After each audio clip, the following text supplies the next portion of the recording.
নমস্কার। কবি সুকান্ত ভট্টাচার্যের ছাড়পত্র। যে শিশু ভূমিষ্ঠ হলো আজ রাতে, তার মুখে খবর পেলাম সে পেয়েছে ছাড়পত্র। এক নতুন বিশ্বের দ্বারে তাই ব্যক্ত করে অধিকার, জন্ম মাত্র সুতীব্র চিৎকারে।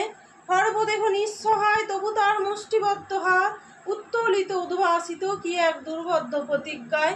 সে ভাষা বোঝে না কেউ, কেউ হাসে, কেউ করে মৃদু তিরস্কার। আমি কিন্তু মনে মনে বুঝেছি সে ভাষা। পেয়েছি নতুন চিঠি আসন্ন যুগের, পরিচয়পত্র পড়ি অস্পষ্ট কুয়াশা ভরা চোখে।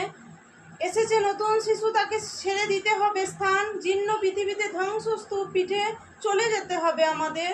চলে যাব, তবু আর যতক্ষণ দেহে আছে প্রাণ, প্রাণপণে পৃথিবীর সরাবো জঞ্জাল।